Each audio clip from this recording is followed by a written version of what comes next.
research concerns one of the greatest challenges of this century, understanding the brain. This can be done at the level of genes or molecules. I work at a more global level, which we call integrative, at the frontier of psychology, neuroscience, to understand what are the mechanisms of perception, action, memory, equilibrium, and we combine in order to understand these mechanisms, methods of neurophysiology, even recording neurons in the brain of animals, but also methods of understanding and recording the brain mechanisms by brain imaging or electroencephalography, or even we work with patients who have neurological disease or psychiatric disease. But we also have part of our work which is related to industry, to understand eventually how to optimize man-machine interactions. And in the last years we even have gone to space, in the space shuttle, in the Mir station, to use the fact that in space gravity is not absent but is counterbalanced by the rotation of the stations, and we can study the operations of a particular sensor which is called the vestibular organs, which is the organ of perception of equilibrium and movement. So as you can see, we have quite a variety of approaches in our laboratory, where we combine in a multidisciplinary fashion engineers, mathematicians, neurophysiologists, and the applications of our research is in many fields: pathology, neuropsychology, neurology, but also we work now very much with the development in children, and more recently together with roboticians, because people who are making robots now are interested to understand eventually how the brain works, to see if it's possible to implement some of the principles of that evolution has found to make better robots, whether they are robots for surgery or humanoid robots for companions for all people.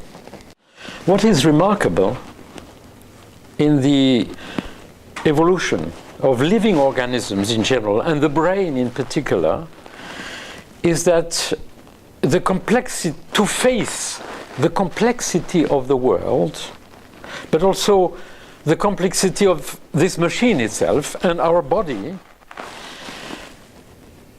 life has found simplifications which are not so simple. In other words, I think that one of the originalities of life is to have found mechanisms which allow animals, and us also, to act or perceive extremely fast and efficiently. Because in order to survive, you have to perceive, capture, avoid a predator, and this is not the time of an interview. This is 200 milliseconds, a fraction of a second. So the brain does not have time or resources to compute. It has to have prepared solutions. And in my first book, The Brain Sense of Movement, I had proposed the idea, which of course are not completely new, that the brain is essentially a biological machine which predicts, which anticipates, which imposes in the world prepared solutions, which allow it actually to act very quickly. But at the same time, in our work on neuroscience, we have found many principles which simplify movement. For instance, if I do this movement here, there is a very simple law which relates the velocity along the curve, which we call tangential velocity, and the curvature. or if I move my arm, there are very simple laws which connect the different segments. And this we have studied by mathematics or biology. And this has led me to not invent, but to use the concept of simplexity by contrast with complexity. Simplexity means that somehow evolution has given us mechanisms which sometimes are not so simple. Sometimes they imply detours, or they imply to build in our brain mechanisms which are apparently a bit complicated, but they allow the brain to act quickly. And what is very striking today is that what I call simplex mechanisms are found at all levels of the brain. People in genetics, for instance, you know there are thousands of genes, incredible complex genes. And our colleagues in genetics, Uri, Alain, for instance, are now talking about motives. They are finding that these genes are organized in configurations which are not so numerous and which probably correspond to what I call the concept of simplexity. It's also true at the level of the basic organization of the networks of our brain, and it's also true probably, as I mentioned a minute ago, in more global aspects. And in the book, I have reviewed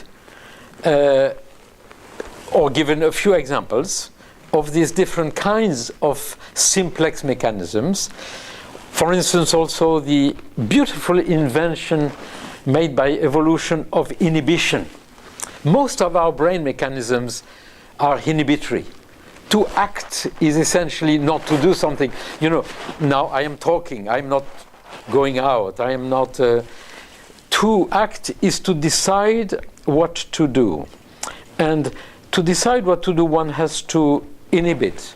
And most of the structures in the brain, which are important also for cognition, are the prefrontal cortex here, which is responsible for decision making, the cerebellum, which coordinates movement, the basal ganglia, which are impaired in diseases such as Parkinson.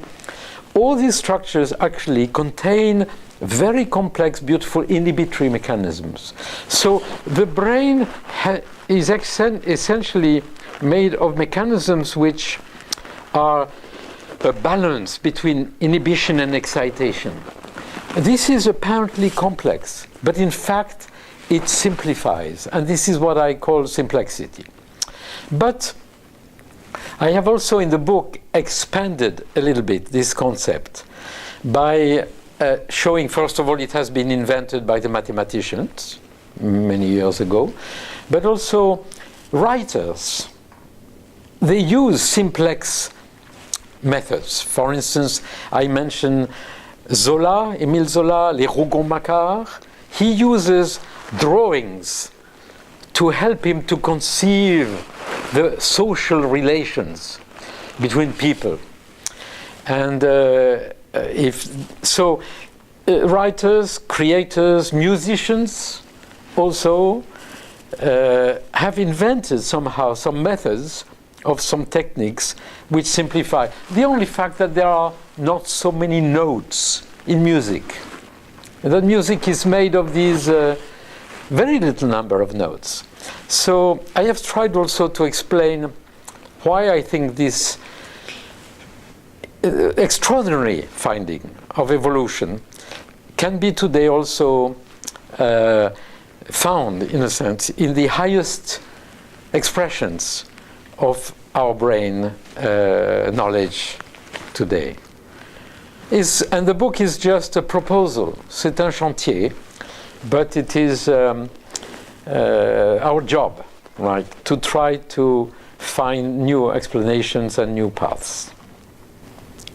What is extremely interesting today in the way neuroscience, which is my area, meets with different disciplines is that there is a revolution, we could say, in the way we think about the brain, but also many other activities of man, and particularly in my country, France. What has happened in the last century, I think, is that we have been dominated, in France in particular, by an extremely formalist view of many activities. In understanding the brain, there has been a great interest of language, and there are many theories which have given a major role to logical, cognitive, language-driven knowledge. And emotion has been forgotten.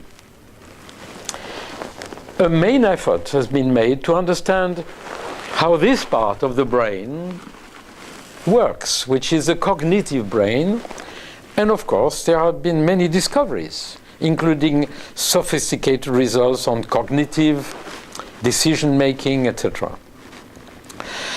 But in the last 10 years, approximately, emotion has been kind of re-examined. And the role of emotion in brain function has been examined particularly by people like Antonio Damasio in America. And this is, in our area, the sign of a great change which is also happening maybe in other areas. In mathematics, for instance, last century was dominated by the theories of Hilbert, the great mathematician who developed a very axiomatic approach to mathematics. And he opposed in the early 20th century, 100 years ago, Poincaré, the great French mathematician. You know, Poincaré said, to imagine a point in space is to imagine the movement to make it. He said the cognitive foundation of geometry is the movement of the muscles. Here was a great mathematician who said that the foundations of geometry were not axiomatic, but they were based on muscles, on movement. By contrast, Hilbert and the Bourbaki school had a purely logical approach. Now, this formalist approach was very efficient, very productive. I do not say that it was not productive, but somehow it blocked another possible approach to mathematics. And what happened in mathematics also happened in psychiatry. You know, la psychanalyse dominated, and women, mothers, were made guilty for communicating verbally with their children. Autism is a genetic disease, and it could be that communication is important, but today there is a new approach to autism showing, for instance, non-verbal abilities of children. So the body is and sensitivity is reinstated. The same happened in theater. We had a theater which was mainly dominated by what I call le théâtre du verbe. And we have in France Ariane Mnouchkine, for instance. In Poland or Italy there was Grotowski, who tried to change this approach of theater. Ariane Mnouchkine, developed incredibly beautiful mise en scène, or even of Shakespeare, in which he used Asian methods, kabuki or no, for these plays. So there is, in many areas of knowledge today, une contestation, une re-examination of this domination. It's also true in finance. Financial models about man were essentially mathematical formula. Homo economicus was a formula. And most of the financial models, I am not an economist, so I speak with some modesty, a mixture of modesty and arrogance, if you may say so. I think that the models of decision making which have been made by economical theorists in the last 50 years were extremely formalist. And it's no surprise that recently, a few years ago, the Nobel Prize has been given to Daniel Kahneman, who was a psychologist. So the Nobel Prize of Economy was given to this psychologist who said 30 or 40 years ago that man was not a rational decision maker. But nobody really listened to him. Fortunately now, this Nobel Prize has been given to him. So in economy, in mathematics, in neuroscience, in theater, in many areas today, there is a rethinking of this mainly formalist view of the world. You could not work the Vietnam War just by the computers of the Pentagon. You cannot think about man only in a completely formalist way.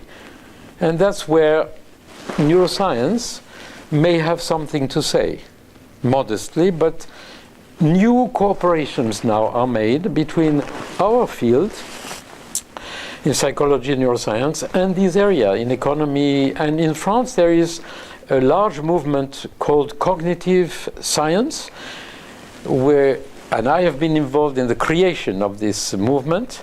And we have students who come from different areas: engineering, mathematics, psychology, philosophy too. In philosophy there has been also domination of formalist theories. And now there is a return of phenomenology. For instance, I wrote a book, Phenomenology and Physiology of Action, with my friend Jean-Luc Petit. So we have in France mixed these disciplines, and we are trying to create a new breed of people. And my colleague Stanislas Dehaene, who was here at the Peter Wall, was, if I may say, a product of this movement, because he was a mathematician but worked both with Jean-Pierre Changeux and different people. So that's what we have, I dare to say, succeeded in making, so that eventually this re-examination is made. In this effort to re-examine from this new perspective brain function in general, there is, of course, the need for understanding emotions relating with cognition, but there is now really a need for very intense work with social sciences. And that is why also I'm here, in a sense, because we have now interesting links with anthropologists, with sociologists, also not only philosophers and linguists. And because, after all, man is not alone. Intersubjectivity is of essence. The baby, le bébé, immediately develops himself by relations with others. So what is also extremely interesting today is the new generation of researchers which are not only studying, perception of an individual alone. Philosopher calls it le sujet solipsiste. But there is now a new examination and work of social interactions, which of course is very important in psychiatry, and also because of the development of the social networks. Young people, they work with all their friends.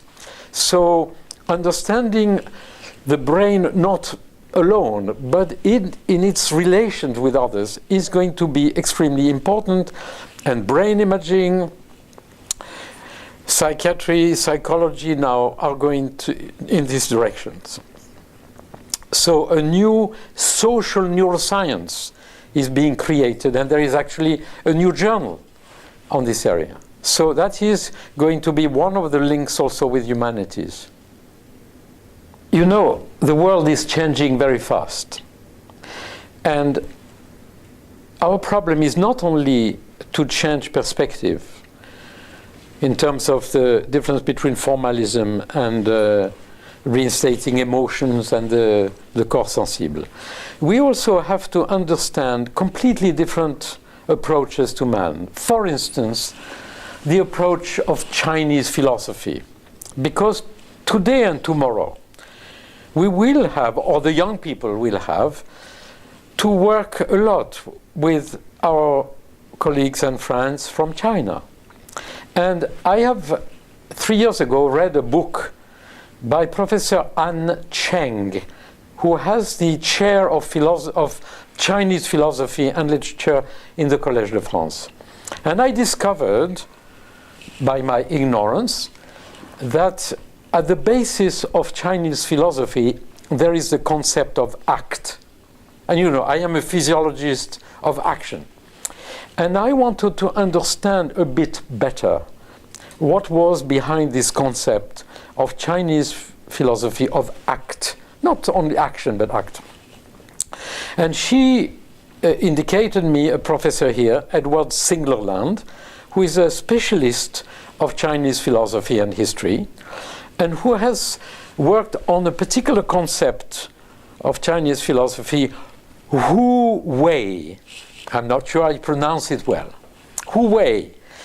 Effortless action. Effortless action. He wrote a book on that. And I was wondering what was this concept meaning. So we met 2 years ago. We met also in Paris already a year ago. I invited him. And we organized this year in the Peter Wall Institute a small workshop to discuss this concept also with psychologists. What do Chinese philosophers mean by effortless action? How deep is the concept? And this, of course, is not easy to understand. We have done what I call brain ringing, compared our views, and we will probably again meet next year in Paris or in Rome. So the beautiful thing with the Peter Wall Institute is that we can, try to set also long-term understanding of important questions. It is the third time I'm here. I was first invited by Professor Dinesh Pai. He is a computer scientist.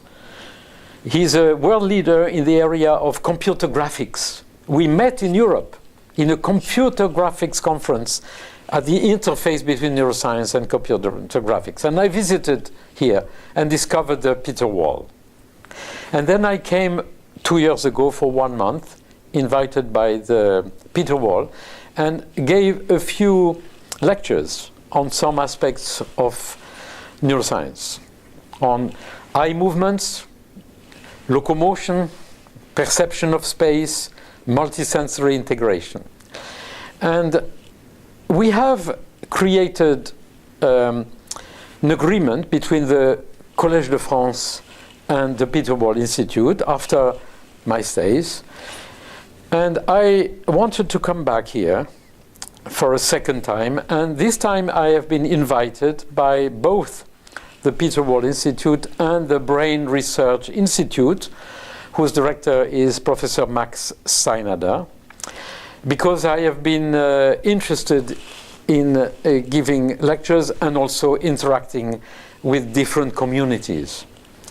This time I gave none less than 7 lectures in the Department of Brain Research, in the Children's Hospital also, because in Europe and in Italy in particular, I am now developing several programs of research on pathologies of children, their difficulty in locomotion, in perception of space, and therefore I was interested to have contact here with the group of Professor Goldowitz in particular in Children's Hospital. I also gave lectures in the computer science department, and in the kinesiology department because of my work on locomotion. And you know, it's very beautiful here because the opening of this university, the capacity not only to give lectures but to receive contacts, and also in the Peter Wall, the possibility to have interactions with the fellows. For instance, we had a retreat on Bowen Island, which gave me a chance to discuss not only within these scientific areas, but also with my colleagues in other areas. So it is a very fascinating mini sabbatical, which allowed me to maybe have new ideas, who knows, and eventually create new cooperations. In this relation between the college and the Peter Ball Institute and my participation here, I would like to mention the very fundamental role of Professor Dinah Newell, the director of the Peter Ball Institute, who really was remarkably helpful and creative in giving us this possibility to create this international relation. And I am very grateful for her generosity and her immense culture, which was necessary to create these multidisciplinary links.